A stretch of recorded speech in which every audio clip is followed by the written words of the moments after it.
तो दोस्तों, आज की कहानी है एक सच्चे किसान की। ऐसा किसान जिसने अपनी लाइफ में कभी झूठ नहीं बोला, कभी गलत काम नहीं किए और हमेशा ईमानदारी करके कमाया। नमस्कार दोस्तों, जय माता दी। और आज के इस वीडियो में आपके साथ एक कहानी शेयर करने वाली हूँ एक सच्चे किसान की, जिससे पता चल सकता है आपको कि सच्चाई की हमेशा जीत होती है। तो चलिए इस वीडियो को शुरू करते हैं। एक ऐसा किसान जिसके गरीबी तो थी, लेकिन कभी उसने गलत रास्ते पे चलना स्वीकार नहीं किया। जब ठंड का मौसम था और सभी आधी रात को बैठकर आग तपते हैं, कोई रजाई में बैठा है, तब बेचारा वो घर से बाहर जाकर अपने खेत की रखवाली करने लगता है। जब वो जा रहा होता है तब गांव के आसपास के लोग जो आग तपते हैं बैठकर, वो बोलते हैं कि राजा, तू इतनी रात के कहाँ जा रहा है? अभी तो सुबह भी नहीं हुआ है। तू बोलता है कि आप लोग तो जानते हैं, पिछले 2 साल से मेरी खेत में जितने फसल होते हैं उन सभी फसल को जो वहाँ के जानवर हैं वो खा जाते हैं, और इस बार भी मेरी फसल इस तरह से उग रही है और मैं नहीं चाहता कि फिर से जानवर ख़राब कर दें, इसलिए मैं जा रहा हूँ अपने खेत की रखवाली करने। सभी बोलते हैं, अरे इतनी ठंड है, थोड़ा सा आग सेक ले। तो बोलता है कि आप तो पता है आप लोग को कि मेरे घर में इतना ज़्यादा प्रॉब्लम है पैसे की, कि अगर मैं यहाँ आग सेकने बैठ जाऊँगा तो मेरे घर का खर्चा कैसे निकलेगा, मेरे बच्चों की भूख कैसे मिटेगी। आपको तो पता ही है कि मैं पहले खेत में काम करूँगा, खेत की रखवाली करूँगा, उसके बाद मुझे दूसरा काम भी करना होता है, जो मैं एक सेठ के यहाँ करता हूँ, जिससे थोड़े बहुत पैसे आते हैं, जिससे अपने बच्चों का भरण पोषण करता हूँ। तो सभी लोग बोलते हैं, हाँ भाई, तेरे साथ बहुत ही बुरा होता है, पता नहीं तेरी ही अनाज को क्यों ये सभी खाकर इस तरह से अपना हजम कर लेते हैं। ठीक है, तू जा अपने खेत की रखवाली कर। लगभग उसने 3 दिन अपने खेत की रखवाली की, एक भी जानवर वहाँ नहीं आया। चौथे दिन उसने सोचा कि अब तो जानवर नहीं आ रहे हैं, तो आज मैं थोड़ा आराम कर लेता हूँ। और ऐसे ही जब वो सुबह जाता है तो उसके खेत की हालत ख़राब होती है, यानी कि जानवर उसके खेत के सारे फसल को ख़राब कर देते हैं। वो बहुत उदास हो जाता है और भगवान से शिकायतें करते हुए बोलता है कि हे भगवान, मैंने कौन से पाप किए हैं जिसकी सज़ा मुझे अब मिल रही है, क्यों ऐसा मुझे सज़ा मिल रहा है। कुछ शिकायतें कर कर घर वापस लौटता है और अपनी पत्नी से कहता है कि खाने के लिए कुछ है। उसकी पत्नी कहती है, हाँ, थोड़ी सी आटे थी जिसके मैंने रोटी बना दी है और शाम तक नहीं हो पाएगा। तो राजा कहता है, ठीक है, कोई बात नहीं, तुम अभी के लिए खाना निकाल दो, शाम के लिए मैं फिर इंतज़ाम कर लूँगा। बच्चों ने खाना तो खाया ना? तब वो बोलती है कि हाँ, बच्चों ने तो खा लिया है, अब आप भी खा लो। फिर वो बहुत उदास होता है, तो उसकी पत्नी उससे पूछती है कि क्या बात है, आप इतने उदास हैं? तब वो बताता है कि इस बार भी हमारे खेत की जो फसल है उसको जानवर ने ख़राब कर दिया है। उसकी पत्नी उदास हो जाती है, बोलती है कि क्या हमारे कभी अच्छे दिन नहीं आएंगे? तो राजा बोलता है कि चिंता मत करो, सब ठीक हो जाएगा, चलो खाना खा लेते हैं।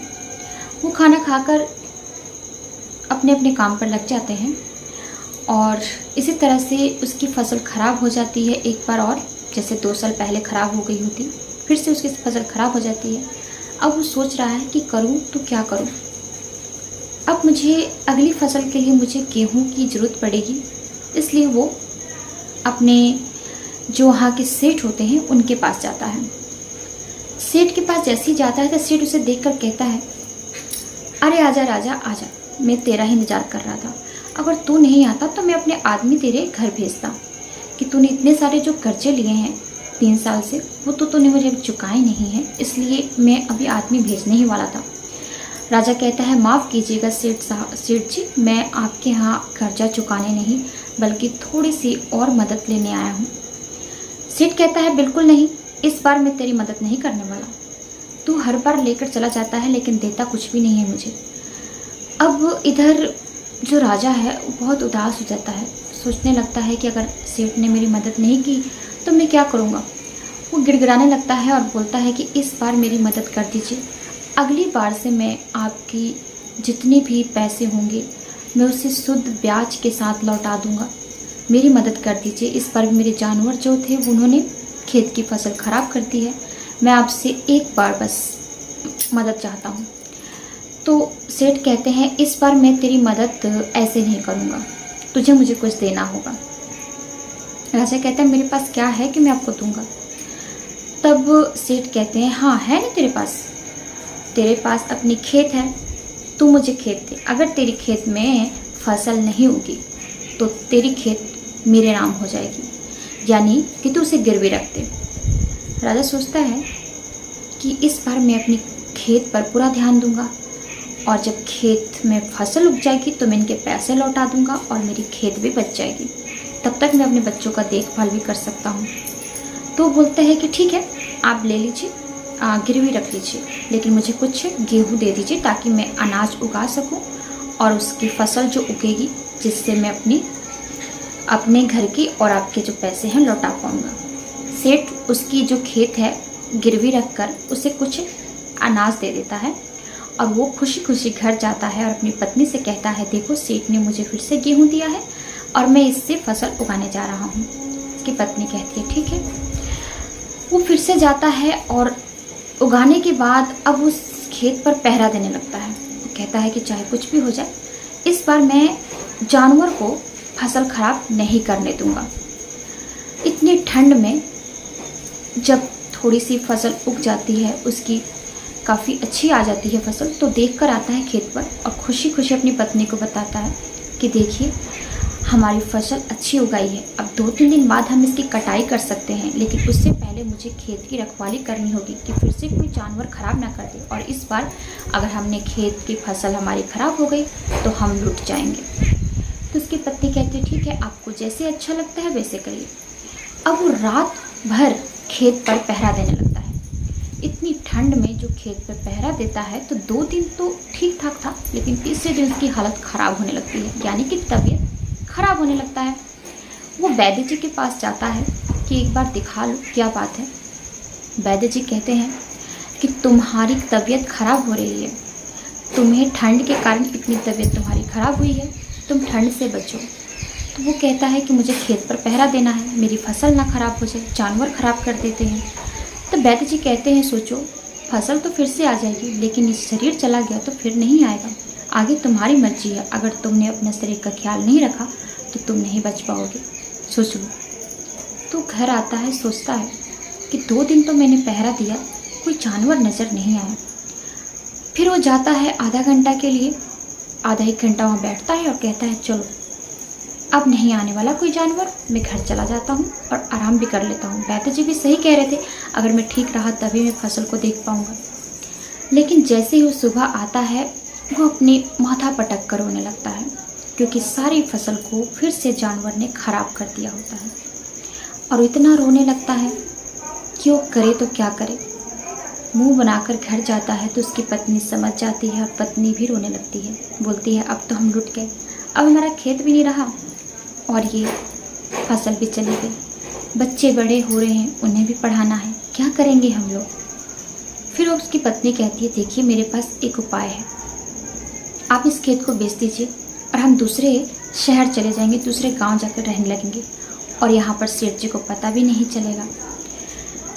ये बात सुनकर राजा कहता है बिल्कुल नहीं, मेरी खेत जाए, मैं ईमानदारी और एक सच्चा ईमानदार इंसान हूँ, मैं किसी के पैसे नहीं खाता और मैं जो कमाई करता हूँ उसी से ही खाता हूँ, मेरे भाग्य में जितना है उतना मुझे मिलता है। ठीक है ये खेत मेरे भाग्य में नहीं है तो ठीक है, सेठ अगर इस खेत को ले लेते हैं तो ले लें, लेकिन नहीं, मैं बेईमानी नहीं करूँगा, मैं पीछे नहीं हटूँगा। जब मुसीबतें आसपास घेरती हैं ना तो समझ लो भगवान हमारी परीक्षाएं लेते हैं। ये सुनकर अपने पति के मुख से ये बातें उसकी पत्नी निहाल हो जाती है और बोलती है मुझे माफ़ कर दीजिए, मैं तो धन्य हो गई हूँ कि आपके जैसा मुझे पति मिले। मैंने पता नहीं क्या क्या सोच लिया था और आपको मैं ये सब बोली करने के लिए, मुझे माफ़ कर दीजिए, आज के बाद मैं ऐसा नहीं बोलूँगी और अब से मैं आपकी मदद करूँगी आपके काम में। अब सेठ को जब ये बात पता चलता है कि राजा की फसल फिर से ख़राब हो गई है, तो उसकी खेत पर जब्त कर लेता है। जो गिरवी रखा था वो अपने नाम करवा लेता है, क्योंकि उसके पहले से पैसे बकाए थे। अब राजा के पास कोई खेत नहीं था, इसलिए वो दूसरों के खेतों में काम करता है और उसकी पत्नी भी उसके साथ मजदूरी करती है। दोनों कमाते हैं और उस हिसाब से अपने बच्चे का पालन पोषण करने लगते हैं। एक दिन उसकी पत्नी बोलती है कि देखिए, ऐसे तो नहीं हो पाएगा, बच्चे बड़े हो रहे हैं, उन्हें भी पढ़ाना है, इसलिए मैं चाहती हूँ कि आप शहर जाएं और शहर में आप काम करें। मैं यहाँ पर मजदूरी करके बच्चों का पालन करूँगी। जो शहर में आप कमाएंगे उस पैसे से हम बच्चों को पढ़ाएंगे। राजा को ये बात सही लगा। राजा ने कहा ठीक है। राजा सुबह ही सुबह शहर के लिए निकल जाता है।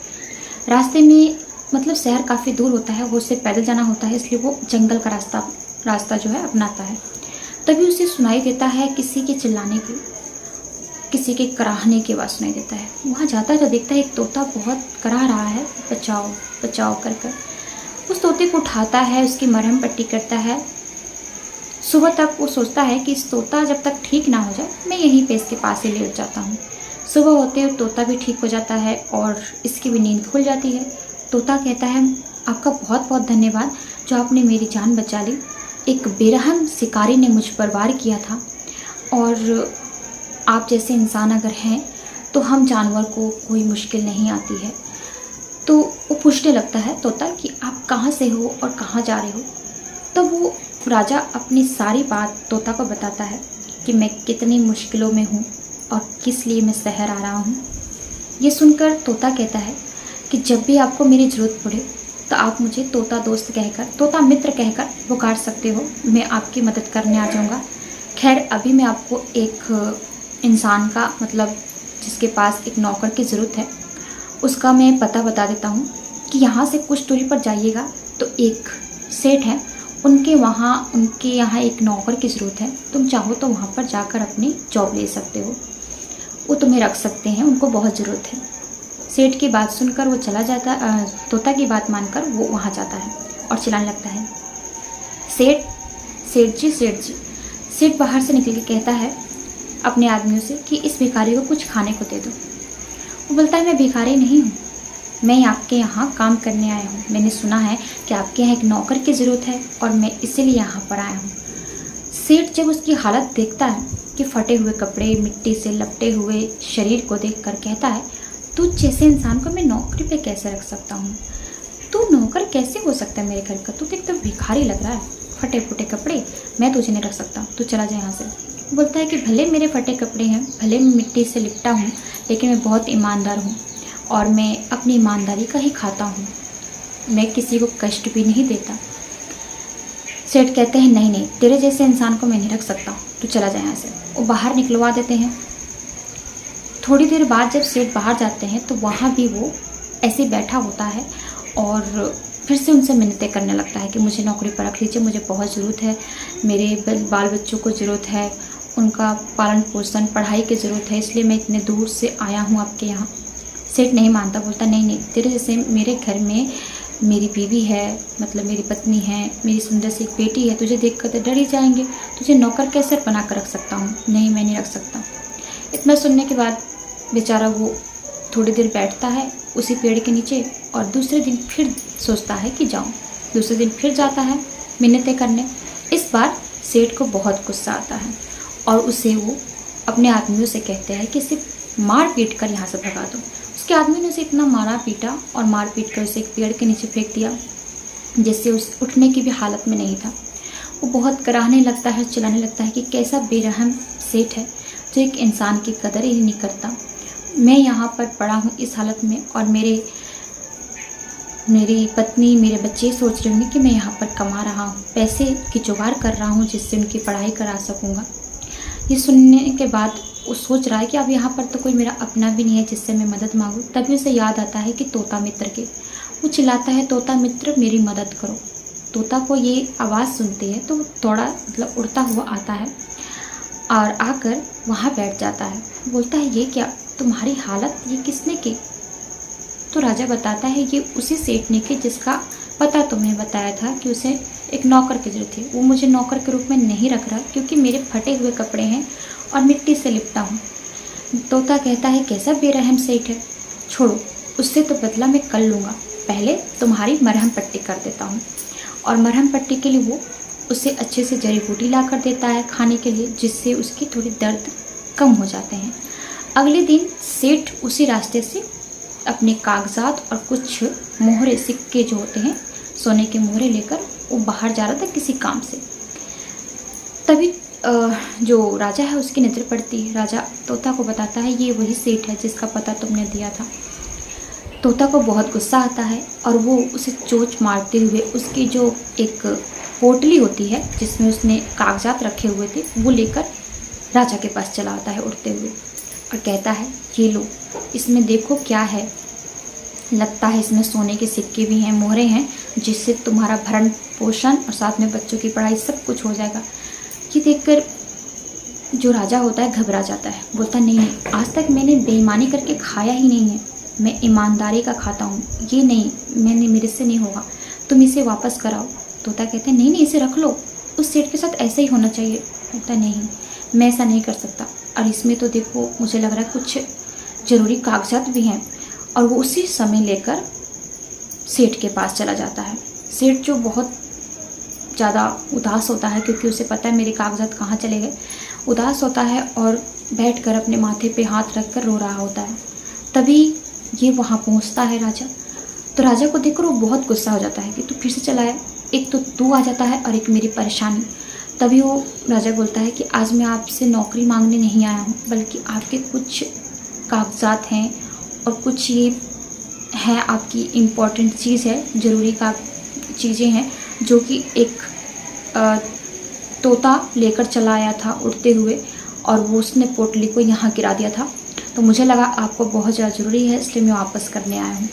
जब ये देखता है तो वो चौंक जाता है, उसे खोलकर देखता है तो उसके कागजात, पैसे सब कुछ वैसे के वैसे हैं।